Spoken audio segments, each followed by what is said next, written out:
Hey guys, Hype Sounds here today. I'm going to break down Native Instruments Massive, but real quick, go download my sounds at synthmob.com and follow me on SoundCloud at the link below. Alright, let's hear the sound.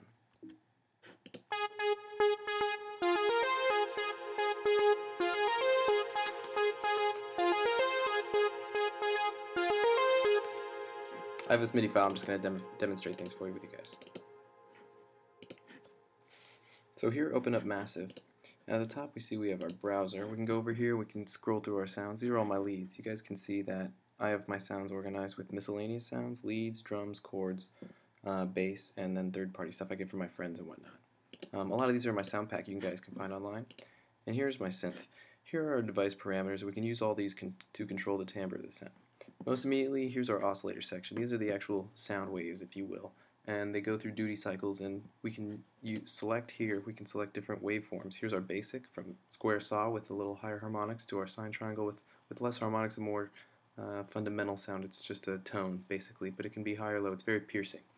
Over here we have additive mixes and more complex waveforms. Here are analog electric waveforms, kind of reminiscent of the analog synths, kind of warm and just different than these really boring waves over here. And here's our digital hybrid. These are kind of formant waves, kind of sound like the human voice.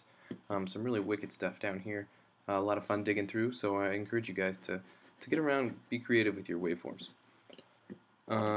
This is our pitch, so 12, these are all semitones, so 12 semitones makes an octave. This is our pitch modulator, and we can modulate how our pitch decays with time, for instance, with an envelope, by putting it here and pitching it up 12 semitones to make an octave. So that when this happens, this will go up 12 semitones, and then it'll start to decay, and it'll be like, what, 4 semitones here down to 0 by these times. Let's hear how that sounds.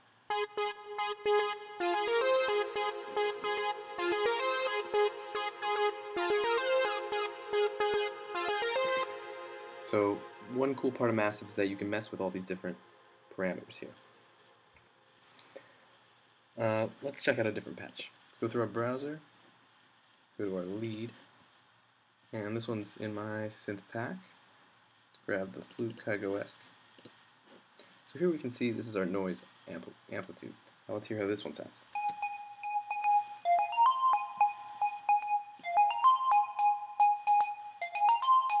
So this one makes noise.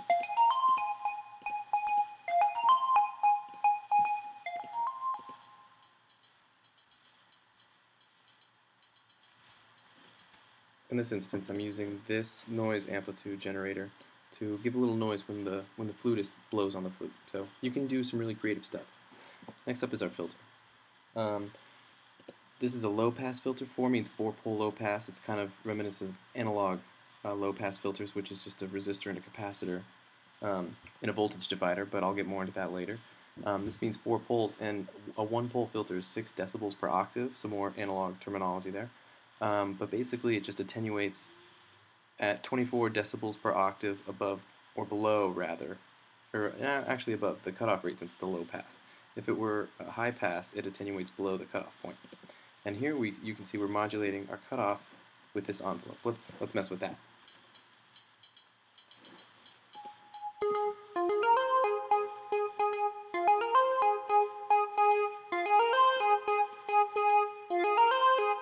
You can hear how with the larger attack ramping up, we ramp up the cutoff.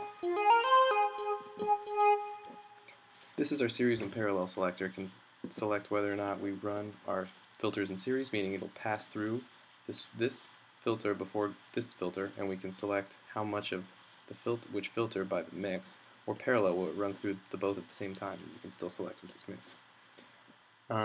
Next up, let's check out a chord sound.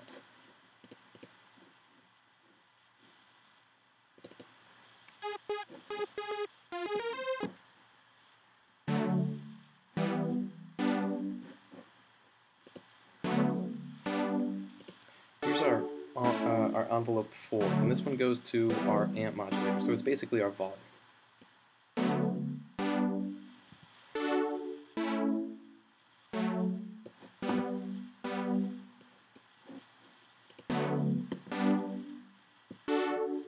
You can see in these modulation parameters we've assigned a handle for our 4th macro. That means when we turn this macro, 4 and anything else labeled with a 4 will change. This one's also in my sound pack. Now I want to introduce you guys to the voicing tab. If we go into the voicing tab, we see a pitch cutoff. This kind of allows how much dissonance we're going to allow in the sound. If it's none, it sounds really boring. Since we have 4 voices for this sound, it's a polyphonic sound. I mean, you wouldn't want to do this for a lead when you're only playing with 1 oscillator and 1 voice, but for this big wide sound, we're going to raise this a bit.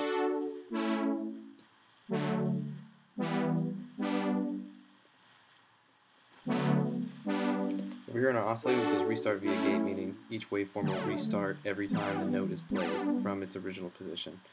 Most of the time you want to leave that off.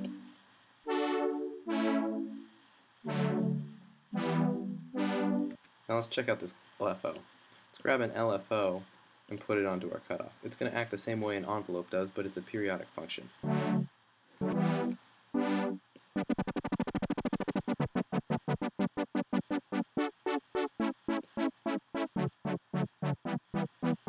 This is kind of how dubstep works.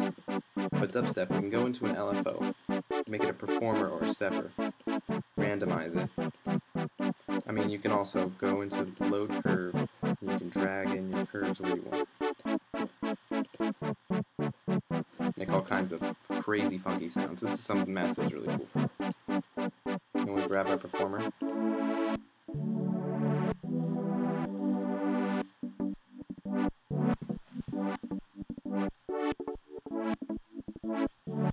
Pretty crazy stuff. Now let's check out our modulation oscillator. Let's go grab a bass. This one is also going to be in my sound pack. Make a deep house bass. Normally deep house basses are made with FM synthesis, and you need an FM synthesizer such as FM8 or, a real FM synthesizer would be great.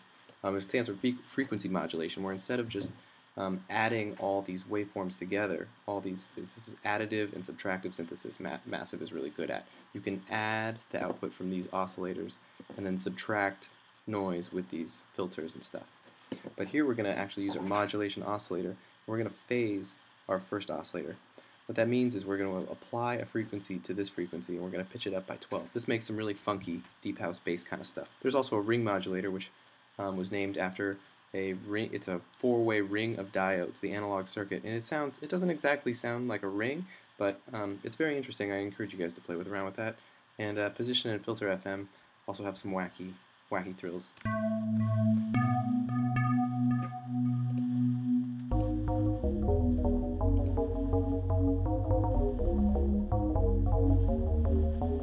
We can also apply that with an envelope.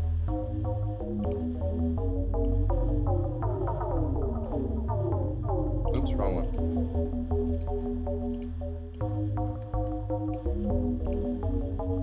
We can see that this is actually already routed here. I don't know why I had it on ring mod.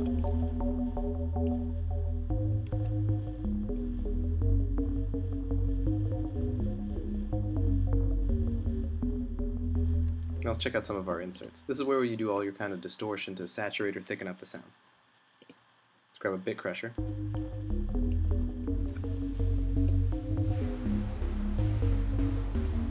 Or how about a sine shape? You can hear that's a lot grungier.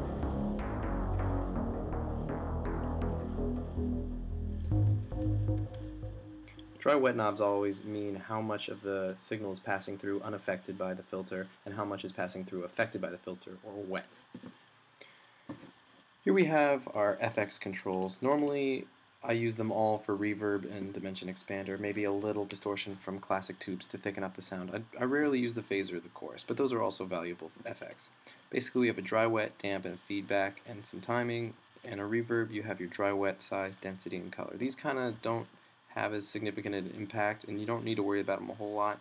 This is just kind of how bright the sounds are and how kind of thick it is. Here we have our size, and these are pretty important. Basically, damp and size are going to be your important reverb stuff. EQ, you have a nice kind of 3-pole EQ. You have a high shelf, low shelf, and then kind of a band pass, notch pass, whatever you want to take out of it. Oh, real quick, going into our filters, we have a variety of filters, from low pass, high pass, meaning everything below or above the cutoff frequency will be allowed to pass or be attenuated. We have an all pass. I never use the all pass. Double notch meaning it has two notches taken out of it, which is the opposite, which is basically a band reject, or band pass, where only frequencies around the cutoff frequency will pass through. And resonance is how much sound, there's a boost, basically a peak, would look like that at the cutoff frequency.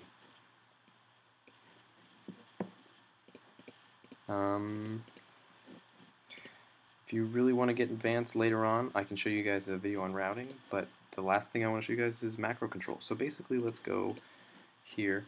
Let's show you guys a new patch. Let's show you guys the pluck.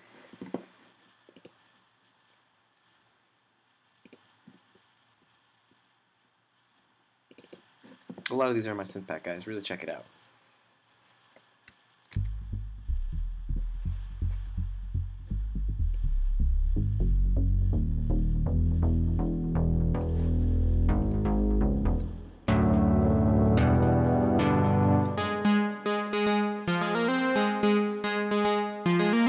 Check it out. You can apply macros in this point to a lot of parameters. So you can put it onto your decay, you can put it on your attack, and that's the range. That's the amount that will go up when it's at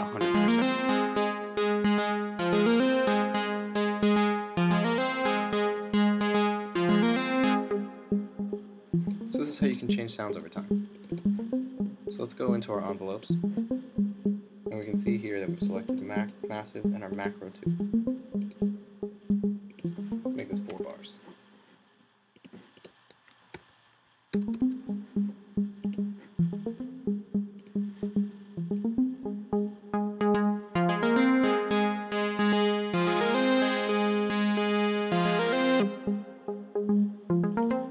Cool.